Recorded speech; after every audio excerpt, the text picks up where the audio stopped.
Olá, querido aluno! Seja muito bem-vindo a mais uma videoaula de língua portuguesa. Nessa aula de hoje, a gente vai conversar um pouquinho sobre um novo tópico gramatical. A gente vai falar a respeito da colocação pronominal. Colocação pronominal é justamente o que esse nome indica, certo? Eu vou entender os pronomes, né? Especificamente, a gente vai falar dos pronomes pessoais do caso oblíquo átonos e onde é que eu coloco esses pronomes na minha oração. Existem algumas regrinhas para isso e é esse tópico que a gente vai começar a discutir na aula de hoje. Vamos lá? Bom, a gente está na sua apostila número 2, a partir da página 48, ok? A gente vai começar a conversar sobre isso nessa aula e vamos complementar este conteúdo nas nossas próximas aulas online, tá bem? Vamos lá? Olha só. Quando a gente começa a pensar em colocação pronominal, a gente precisa entender quais são as regras ou quais são os princípios que eu preciso ter em mente para saber onde colocar o pronome dentro daquela oração que eu estou construindo. Vamos dar uma olhadinha nisso e vamos começar a pensar a partir de um pequeno texto que tem aí no seu material, né? Essa tirinha do Armandinho em que ele vai fazer uma reflexão aqui sobre os próprios privilégios. O Armandinho diz assim, conversando com o seu sapo, né, de estimação.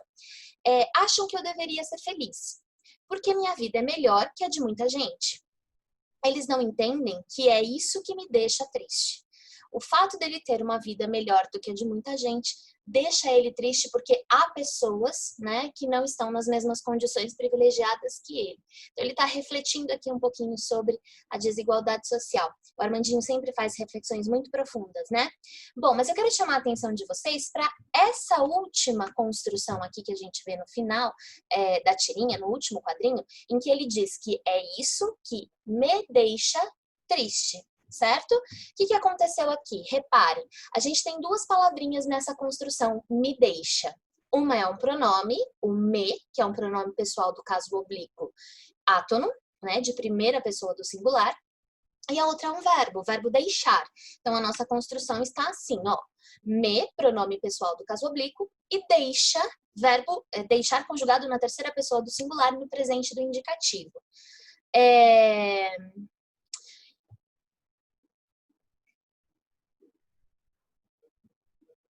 Bom, reparem que a gente tem o me, o pronome, antes do verbo na construção da frase, certo?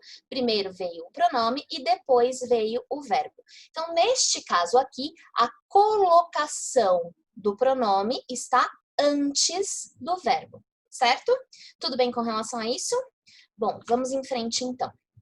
Nessa mesma apostila, nessa mesma página, desculpa, 48, a gente tem esse quadrinho aqui. O que é colocação pronominal? Como a gente viu na tirinha do Armandinho, é pensar em que posição da minha oração o meu pronome aparece. Geralmente, o que indica pra gente o direcionamento de onde vai o pronome é o verbo. Então, eu tenho três possibilidades. Eu posso ter o pronome antes do verbo, eu posso ter o pronome depois do verbo e eu posso ter o pronome no meio do verbo, ok?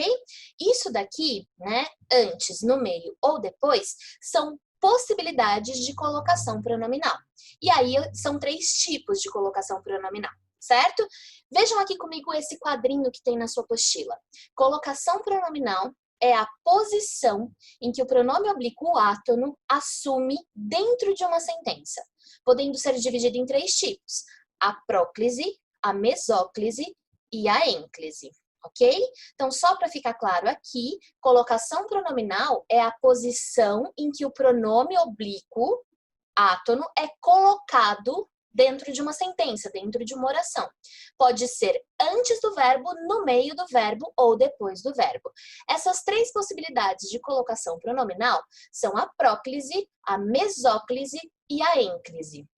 Vamos começar por aqui, ó. Quero que vocês grifem esse quadrinho, por favor, para a gente sempre voltar para ele quando tiver que fazer esse estudo aqui. E vamos pensar a respeito dessas três possibilidades: próclise, mesóclise e ênclise. Essas três colocações pronominais. A próclise é quando a gente chama a colocação pronominal do pronome oblíquo antes do verbo. Quando ele aparece antes do verbo, ali aconteceu uma próclise. Quando ele aparece no meio do verbo, aconteceu uma mesóclise. E como assim ele aparece no meio? A gente vai ver isso com calma depois, tá bom? Mas basicamente eu vou tirar a terminação do verbo, colocar o pronome ali no meio e colocar a terminação depois. Então, mesóclise é quando o pronome aparece dentro do verbo. Por exemplo, fazê-lo-ia. Isso é uma mesóclise, tá? Mas aos pouquinhos a gente vai entender as regras ideais e como é que a gente constrói isso. E por fim, a ênclise, que é a ocorrência do pronome oblíquo depois do verbo. Vocês se lembram que quando o pronome oblíquo vem depois do verbo, a gente sempre vai precisar do hífen para fazer essa conexão, certo? Então, entregue-me a sua prova, ou ligue-me mais tarde. Tem sempre um hífenzinho aí, aquele pequeno tracinho que vai conectar o pronome no verbo. Quando isso acontece, a gente vai ter a ênclise. Então, a próclise é o pronome antes do verbo, a mesóclise é o pronome no meio do verbo, e a ênclise é o pronome depois do verbo. Lembrando que em todos esses casos, próclise, mesóclise e ênclise, a gente está falando de pronomes pessoais do caso oblíquo átonos. Quais são eles, né? A gente vai ver isso daqui com calma logo mais, mas antes disso a gente precisa revisar os nossos pronomes. Então vamos só lembrar quais são os pronomes pessoais do caso oblíquo átono, ok? Isso é importante. A gente tem aqui as pessoas verbais, então as pessoas do discurso, né? Primeira pessoa do singular, que é correspondente ao eu. A segunda pessoa do singular, que é correspondente ao tu, né? Você. E a terceira pessoa do singular, que é correspondente a ele ou ela. E aí a gente tem as pessoas do plural. Primeira pessoa do plural, nós. Segunda pessoa do plural, vós. Terceira pessoa do plural, eles ou elas. Eu, tu, ele, ela, nós, vós, eles, elas são pronomes pessoais também. Só que eles são do caso reto, eles não são do caso oblíquo. Geralmente, os pronomes pessoais do caso reto vão ocupar o lugar do sujeito na oração.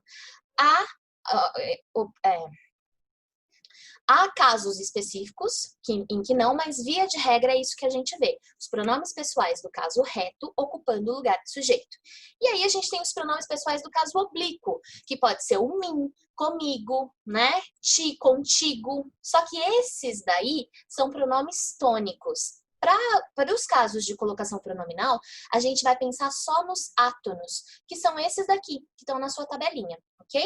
Então, eu também vou pedir para que você destaque essa coluna da sua tabelinha. Me, te, o, a, lhe, se, para o singular, e nos, vos, os, as, lhes, se, para o plural, ok? Então, esses são os pronomes com os quais a gente vai trabalhar nesse tópico de colocação pronominal. Destaquem aí na sua apostila, por favor. É bem importante que vocês se lembrem quais eles são.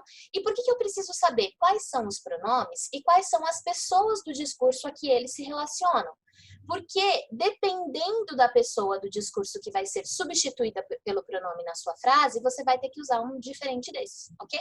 Então, se eu digo ligue para mim, e eu tô tentando substituir esse para mim, que é de primeira pessoa, né? Sou eu vou dizer ligue-me. Eu não vou dizer ligue-vos, porque daí eu mudo o sentido. Então, eu escolho o pronome de acordo com a pessoa do discurso que eu tô tentando aplicar ali no meu texto. Bom, vamos fazer uma pequenicíssima, bem pequenininha mesmo, introdução a esse conteúdo de colocação pronominal, que é bem importante, né? São só os primeiros passos, a gente está começando a falar sobre isso, então eu vou pontuar para vocês algumas regrinhas só para vocês entenderem quando é próclise, quando é mesóclise e quando é ênclise. Porque sim, como é que eu vou saber se o meu pronome vai antes, no meio ou depois do verbo? Pelas regras, certo? Quando, por exemplo, a gente coloca o pronome antes. Reparem nesse primeiro tópico. Palavras que têm sentido negativo na frase, elas puxam o pronome para antes do verbo. Então, quando tem uma palavra negativa, não, jamais, nunca, ninguém, qualquer palavra com sentido negativo, né, de negação, ela vai puxar o pronome para perto dela e ele vai ficar, então, antes do verbo. Então, quando acontece de ter uma palavra de sentido negativo, a gente vai ter uma próclise. O pronome vem para antes do verbo. A gente também, outra regra importante, vocês devem se lembrar sempre dessa, tá? Nunca iniciamos um período com pronome pessoal do caso oblíquo. A gente nunca começa com me ligue amanhã, certo? O pronome pessoal do caso oblíquo, ele não inicia orações. Então, a gente, quando tem um verbo logo no começo, não pode ter a próclise, tá? O pronome vai ter que ir depois desse verbo. Então, a gente nunca começa a oração com pronome pessoal do caso oblíquo. Então, se a oração é iniciada por um verbo, provavelmente, o mais possível de acontecer é que você tenha uma ínclise, o pronome depois desse verbo. Na ênclise, os pronomes se ligam ao verbo por hífen, como a gente já comentou antes, regra importante também. E na mesóclise, a mesóclise só acontece em tempos verbais que são futuros, futuro do presente, futuro do pretérito, do indicativo. Essas regras a gente vai ver bem direitinho, bem minuciosamente nas nossas aulas online. E aí eu vou pontuar com vocês uma por uma para a gente entender isso melhor. Por enquanto é mais um panorama, ok? Então agora é hora de exercitar. Vamos exercitar? Sei que vocês estão super animados, né, para exercitar, para fazer exercício, para aplicar esses novos conhecimentos. Então, eu vou dar esse tempinho para vocês. Você vai terminar esse vídeo aqui, vai para o primeiro formulário, lá no nosso sala de aula. Você vai encontrar lá os exercícios de aula. Você vai fazer e depois você volta para o vídeo número 2. Vai lá que eu fico te esperando, tá bom? Até já!